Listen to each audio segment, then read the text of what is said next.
Hello students, welcome back again your economics station unlock economics. But आज की class के अंदर हम लोग इकोनॉमिक्स को अनलॉक नहीं करने वाले। हम लोग किसको अनलॉक करेंगे? तो 12th क्लास की बिजनेस स्टडीज को अनलॉक करेंगे, जिसके अंदर हम लोगों का कौन सा चैप्टर चलेगा? जिसके अंदर हम लोगों का चलेगा प्लानिंग। प्लानिंग कॉन्सेप्ट, प्लानिंग क्या है, ठीक है, इसे बोलते हैं योजना। हिंदी में क्या बोलेंगे? योजना। ठीक है, ये वाला हमारा टॉपिक कंप्लीट होगा। अगर आप लोगों ने चैनल को सब्सक्राइब नहीं करा, चैनल को सब्सक्राइब कीजिए, बेल आइकन दबाइए और ज्यादा से ज्यादा क्या कीजिए? शेयर कीजिए। ठीक क्लास, आप लोग ऐसे ही यूट्यूब पे वीडियो को शेयर करते रहिए, जिससे हमें और बूस्ट मिले और हम लोग अच्छे से अच्छी क्लासेस ला सकें। और आज सरस्वती पूजा भी है। सरस्वती पूजा की आप लोगों को ढेर सारी शुभकामनाएं। आप लोगों की सारी मनोकामनाएं पूरी हों मेरी तरफ से। ठीक है क्लास, तो चलिए हम शुरू करते हैं।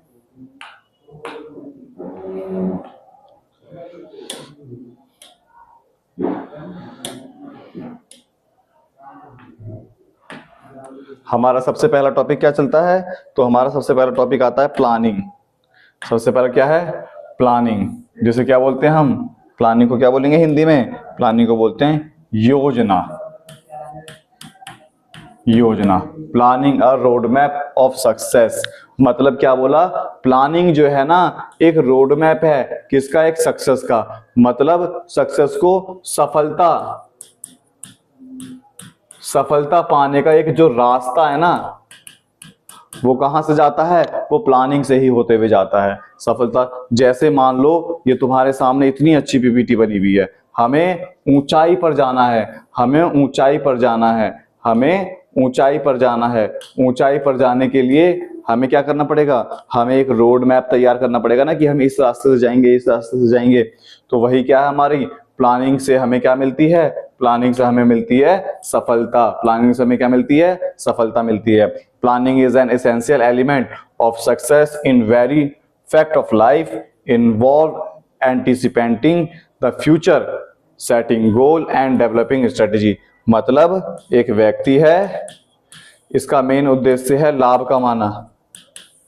मेन उद्देश्य है लाभ कमाना। लाभ कमाने के लिए इसे बहुत सारे प्रोसेस से गुजरना पड़ेगा, स्ट्रेटजी बनानी पड़ेगी, गोल बनाने पड़ेंगे। वह क्या कहलाती है? हमारी प्लानिंग कहलाती है। ठीक है, ये हिंदी और इंग्लिश के अंदर मैं आपको दोनों लिख लिख कर बताऊंगा। बस आज क्या हो गई, हमारी हिंदी की पीपीटी नहीं बन पाई, जिस कारण से आप लोगों को इंग्लिश में ही समझना पड़ेगा। बताओ, हिंदी में बोलूंगा और लिख लिख के दिखा दिया करूंगा। प्लानिंग का मतलब समझ में आ गया। फिर अगला है हमारा planning, core feature of planning. मतलब प्लानिंग के जो फीचर्स है ना, मतलब योजना की विशेषता। कोर फीचर ऑफ प्लानिंग, योजनाओं की विशेषता। सबसे पहला क्या? Objective focus. हम जैसे मान लो ये मैं हूं,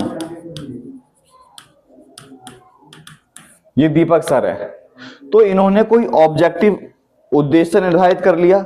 मेरा मेन मोटिव क्या है, उद्देश्य क्या है? कि आप लोगों के 12th क्लास के अंदर अच्छे नंबर लाना। वैसे ही हर बिजनेस का एक objective, specific objective goal decide कर लिया जाता है। फिर है management foundation. Planning is a core management function providing framework for organization. मतलब एक ऑर्गेनाइजेशन है, इसके लिए फ्रेमवर्क, मतलब यहां पर इसे क्या बोला? उद्देश्य। उद्देश्य निर्धारित करना। और जो मैनेजमेंट है, प्रबंधक है,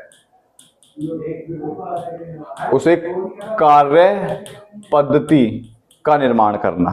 ठीक है, an encompassing planning apply all level.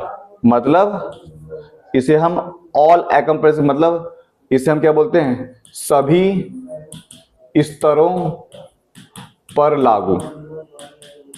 अब ये थोड़ी ना कि स्कूल है, खाली एक क्लास में प्लानिंग चल रही है, बाकी क्लास में प्लानिंग नहीं चल रही। मतलब हर स्टेज पर क्या लगेगी? हमारी प्लानिंग लगेगी। ठीक है, फिर है कॉन्टिन्यूअस प्रोसेस। कॉन्टिन्यूअस प्रोसेस का मतलब ये नहीं कि आज हमारा 3 तारीख है तो आज प्लानिंग लागू कर दी, कल से प्लानिंग बंद हो गई, ऐसा नहीं होना चाहिए। कॉन्टिन्यूअस प्रोसेस, लगातार। ठीक है, मतलब सतत। ठीक है, सतत प्रक्रिया। सतत प्रक्रिया, लगातार योजना क्या होनी चाहिए, लागू होनी चाहिए। ठीक है, फिर इसके बाद हमारा इंपोर्टेंस ऑफ प्लानिंग आता है। इंपोर्टेंस ऑफ प्लानिंग मतलब योजना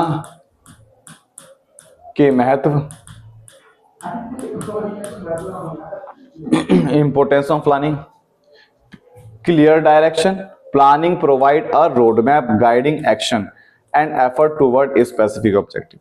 मतलब ये जो प्लानिंग है ना, ये हमें क्लियर डायरेक्शन मतलब ये पथ प्रदान करता है, प्रदान करता है, डायरेक्शन पूरा क्लियर कर देगी कौन इंसान क्या काम करेगा। रिस्क मिटिगेशन मतलब रिस्क को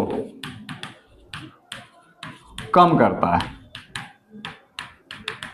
अगर जैसे मान लो कोरोना आया था, कोरोना में लोगों ने अपनी प्लानिंग करी कि हम कैसे ऑनलाइन चले जाएं, है ना, तो उनके लिए रिस्क क्या था, कम था, क्योंकि उस समय पूरा लॉकडाउन लगा हुआ था। लेकिन जो अब अगर कोई ऑफलाइन क्लास बंद करके पूरी तरीके से ऑनलाइन शिफ्ट हो जाएगा, उसके लिए बहुत ज्यादा रिस्क है ना, तो वही है रिस्क। ठीक है, एफिशिएंसी एंड प्रोडक्टिविटी। ठीक है, एफिशिएंसी एंड प्रोडक्टिविटी, एफिशिएंसी मतलब कुशलता, ठीक है, और उत्पादकता। प्लानिंग करने से planning eliminate redundancy and wasted effort optimization. मतलब एक ऑर्गेनाइजेशन के अंदर जो वेस्ट है उसे कम कराने का काम करता है प्लानिंग। लोगों की कार्य कुशलता को क्या करता है, बढ़ाता है।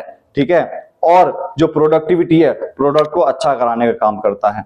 ठीक है, फिर उसके बाद है इनोवेशन। ठीक है, इनोवेशन मतलब जो प्लानिंग है ना, उससे नए नए आइडियाज निकल कर आएंगे। Planning encourage creative problem. ठीक है, मतलब विकास, टेक्नोलॉजी किसका, तकनीक का।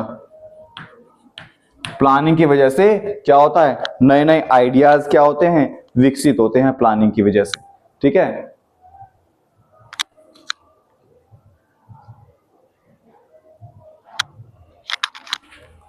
प्लानिंग की वजह से नए नए आइडियाज क्या होते हैं, विकसित होते हैं। ठीक है, फिर उसके बाद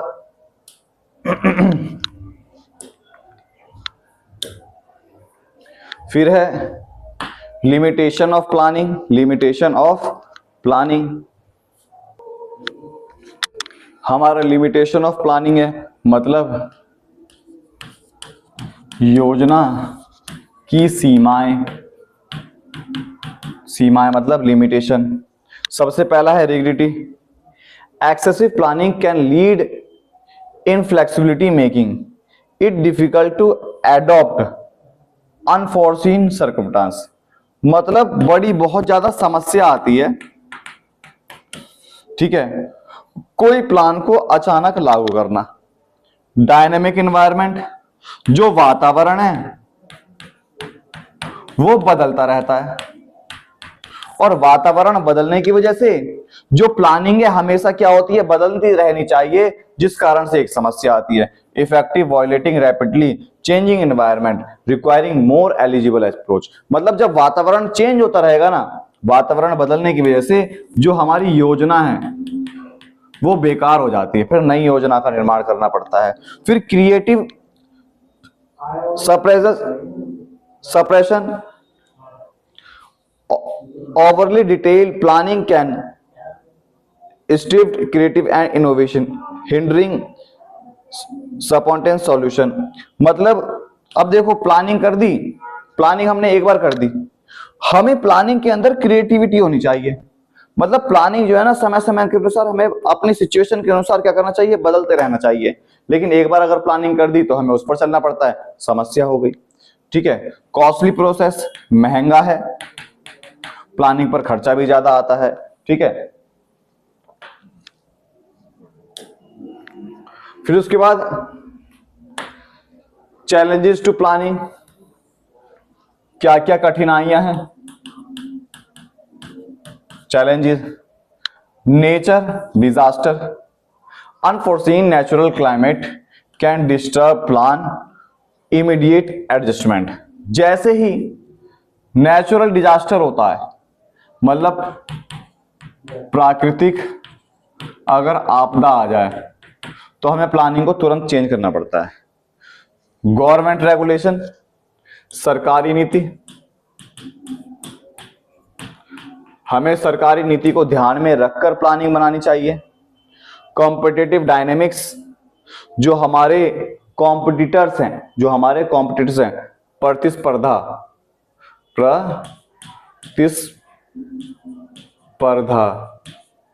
ये हैं, इनसे हमें ध्यान में रखकर हमें प्लानिंग बनानी चाहिए। टेक्नोलॉजी एडवांस, तकनीक, हमें नई नई तकनीक को यूज करके प्लानिंग बनानी चाहिए। ये हमारे सामने कठिनाइयां हैं, ठीक है। फिर इसके बाद planning process, step by step. Planning process क्या है, ये बड़ा इंपॉर्टेंट है। प्लानिंग प्रोसेस, योजना की प्रक्रिया।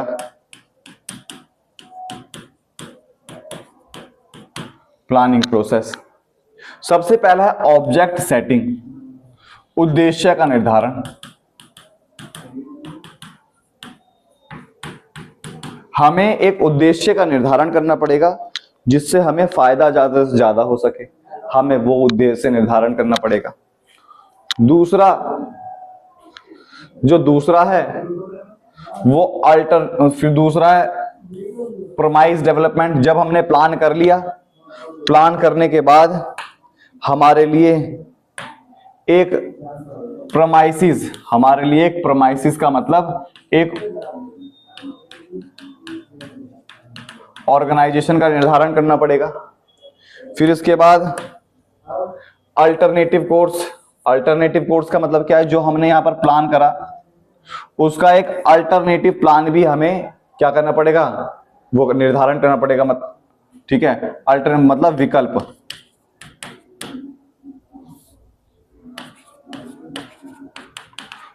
चुनना पड़ेगा। तीसरे में इवैल्यूएशन ऑफ अल्टरनेटिव, जो विकल्प है उस विकल्प का इवैल्यूएशन करना पड़ेगा, उस विकल्प को जांचना पड़ेगा, ठीक है।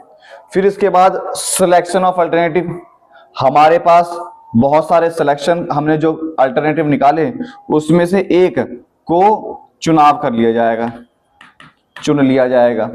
चुनने के बाद उस प्लान को इंप्लीमेंट कर दिया जाएगा, मतलब लागू कर दिया जाएगा, लगा दिया जाएगा। फिर उसके बाद उसको हम फॉलो करेंगे, लागू करने के बाद उस पर ध्यान देंगे। ये प्लानिंग प्रोसेस है। मतलब पहले एक ऑब्जेक्टिव सेट करेंगे कि हमें क्या करना है, कहां पर करेंगे उसके लिए प्रमाइसिस बना देंगे। फिर उसके बाद जहां पर हम काम करेंगे उसका अल्टरनेटिव खोजेंगे, क्या ये काम इस दूसरे तरीके से हो सकता है, प्लान ए प्लान बी जिसे बोलते हैं। फिर इवेल्युएट करेंगे कि प्लान ए अच्छा है कि प्लान बी अच्छा है। फिर उसके बाद उस प्लान ए या प्लान बी में से एक को चुन लेंगे। चुनने के बाद उस प्लान को हम लागू कर देंगे। फिर उस प्लान को हम यहां पर क्या करेंगे, मॉनिटरिंग। ये एक प्लानिंग का क्या है, प्रोसेस है, ठीक है। फिर इसके बाद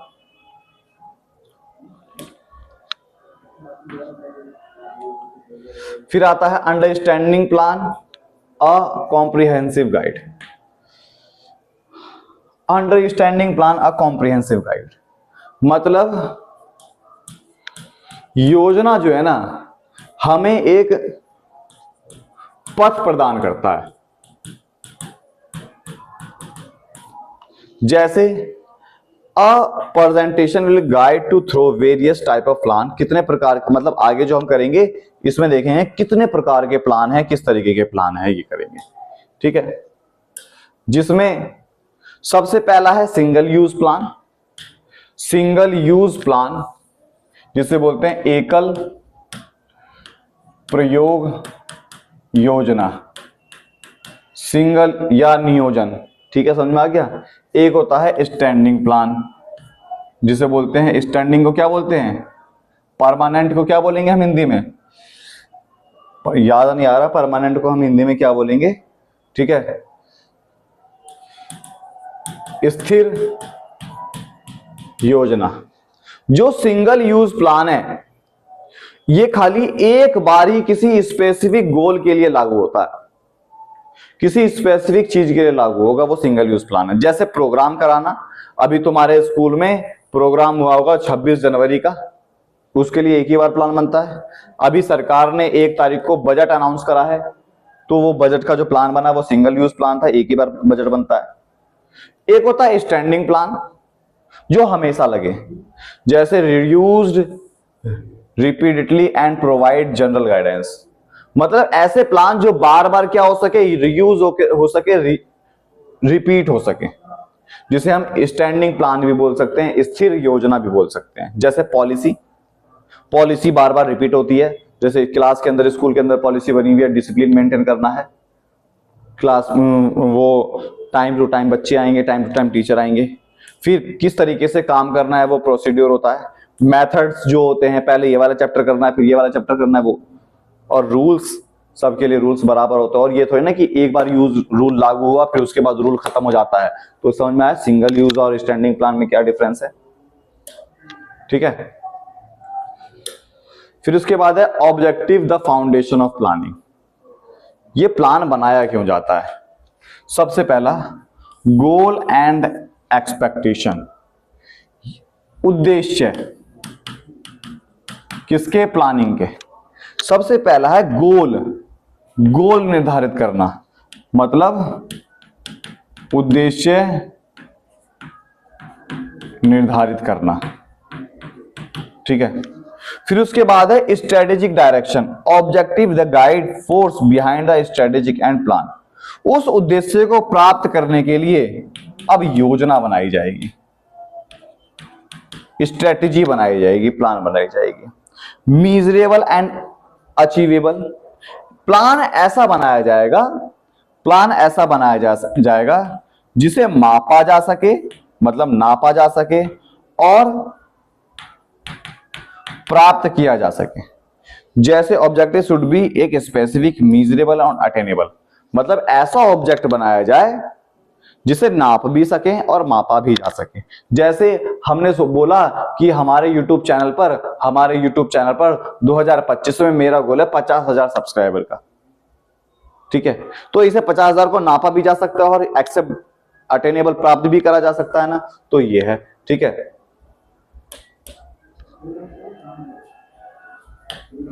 फिर इसके बाद है स्ट्रेटेजी।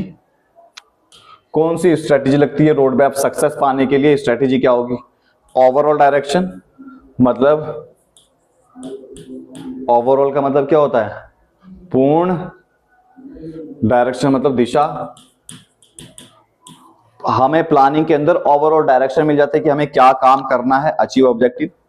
फिर एक्शनेबल स्टेप, हमें क्या क्या एक्शन लेने, क्या क्या स्ट्रेटेजी अपनानी है, क्या क्या स्पेसिफिक काम करने हैं, ठीक है। तो हमें कार्य का पता लगता है इसमें। सोर्सेज एलोकेशन, हमें कौन कौन से संसाधन चाहिए, वो संसाधन इसके अंदर डिसाइड करा जाता है ना। फिर उसके बाद policy guiding principal for action. अब ये पॉलिसी कितने प्रकार की होती है ये देखना है। एक होता है जनरल गाइडेंस, सामान्य नियम, जिसमें set board rule and principle for decision making and behaviour, मतलब इसमें सेट करा जाता है कौन डिसीजन लेगा, किसके लिए कौन काम करेगा। फिर है standardised practice, ensure consistency and fairness in handling similar situation, मतलब कौन किसके लिए काम करेगा, बिल्कुल फेयरनेस ही होनी चाहिए, ईमानदारी होनी चाहिए। फिर इथिकल एंड लीगल फ्रेमवर्क, फिर अगर कोई काम नहीं कर पा रहा तो उसके लिए क्या पॉलिसी होगी, क्या लीगल कंप्लेन करे जाएंगे, किस तरीके से काम करे जाएंगे, ये सारे हमारे प्लान के अंदर डिसाइड करा जाता है, ठीक है। फिर उसके बाद आता है पॉलिसी वर्सेस ऑब्जेक्टिव, अ की डिस्टिंक्शन। पॉलिसी क्या है, मतलब नीति क्या है, और उद्देश्य क्या है। इसके बीच में एक बहुत की डिस्टिंक्शन है, बहुत। जो पॉलिसी है, बोर्ड जनरल गाइडलाइन एक्शन, मतलब पॉलिसी जो बनाई जाती है जनरल गाइडलाइन होती है इसके अंदर, लेकिन जो ऑब्जेक्टिव होती हैं इसमें स्पेसिफिक, मेजरेबल गोल, डिजायर और आउटकम्स। पॉलिसी ये प्राप्त करने के लिए, जो गोल डिसाइड करा है वो प्राप्त करने के लिए नियम कानून बनाया जाता है, लेकिन ऑब्जेक्टिव जो होता है प्राप्त करा जाता है और उसे नापा भी जा सकता है। ठीक है, फिर उसके बाद है पॉलिसी वर्सेस स्ट्रेटेजी। पॉलिसी क्या है और स्ट्रेटेजी क्या है? पॉलिसी क्या है और स्ट्रेटेजी क्या है? पॉलिसी का मतलब मैंने बताया नियम, स्ट्रेटेजी का मतलब होता है पथ, किस तरीके से काम करा जाएगा। पॉलिसी जनरल प्रिंसिपल और गाइडेंस एक्शन होता है, मतलब रूल और रेगुलेशन होता है एक तरीके से, रूल नियम कानून होता है। स्ट्रेटेजी का मतलब overall approach and direction achieve objective. Strategy का मतलब होता है हम किस तरीके से जो गोल है उस गोल को अचीव कर सकें, प्राप्त कर सकें, वो तरीका। ठीक है, फिर उसके बाद है प्रोसीड्यूर। क्या होता है? प्रोसीजर जिसे बोलते हैं प्रोसीजर। प्रोसीजर क्या होता है? प्रोसीजर कार्य विधि, स्टेप बाय स्टेप इंस्ट्रक्शन, मतलब स्टेप बाय स्टेप इंस्ट्रक्शन। इसके अंदर स्टेप बाय स्टेप क्या काम करना है वो बताना है। जैसे detail step provide clear and sequence instruction task, कौन इंसान क्या काम करेगा वो बता दिया। स्टैंडर्ड इंश्योर कंसिस्टेंसी, मतलब किसके पास किसका जवाब देना है वो बता दिया। एफिशिएंसी, ज्यादा से ज्यादा अच्छे से काम हो सके। Optimise work flow and eliminate, मतलब काम ज्यादा हो और डिस्टरबेंस क्या हो, कम हो। ये एक प्रोसीजर है, किस तरीके से हमें काम करना है, बिल्कुल एक प्रोसीजर होता है ना। ठीक है, वो है। जैसे जब कोई मान लो डॉक्टर के पास जाएगा ऑपरेशन कराने के लिए, ऑपरेशन का एक प्रोसीजर होता है। ठीक है, वही इसके अंदर भी है। फिर मेथड्स वर्सेस प्रोसीजर। मेथड क्या है? मेथड का मतलब होता है तरीका, और प्रोसीजर का मतलब होता है हम काम करेंगे वो किस तरीके से करेंगे, आगे हम किस तरीके से बढ़ेंगे, पहले क्या होगा फिर क्या होगा। मेथड का मतलब होता है तरीका, इसका मतलब होता है स्टेप, क्या काम पहले होगा क्या काम बाद में होगा। देखो क्या बोला, प्रोसीजर का मतलब scientific instruction for performing task, और मेथड का मतलब है इसके अंदर अप्रोच गोल अचीव करने के लिए किस तरीके से, किस तकनीक से, किस टेक्नोलॉजी से, किस तरीके से प्राप्त करा जाएगा, वो मेथड कहलाता है। ठीक है, फिर इसके बाद रूल क्या होता है? Clear boundaries and unexpectation. जैसे मान लो रूल होता है पूरा, लाल बत्ती जल गई तो इसे स्टॉप होना है, ये रूल है सबके लिए, सबके लिए रूल बराबर होता है। वार्निंग सिग्नल हो गया, नो पार्किंग हो गया, तो ये जो रूल होते हैं ना, ये बिल्कुल क्लियर होता है, सबके लिए क्लियर होता है कि ये इसका मतलब ये है। समझ में आया? तो हमारा पूरा प्लानिंग खत्म हो गया। प्लानिंग के अंदर मेन क्या क्या है? प्लानिंग के अंदर हमें पढ़ना है लिमिटेशन, फीचर, इंपोर्टेंस और ऑब्जेक्टिव।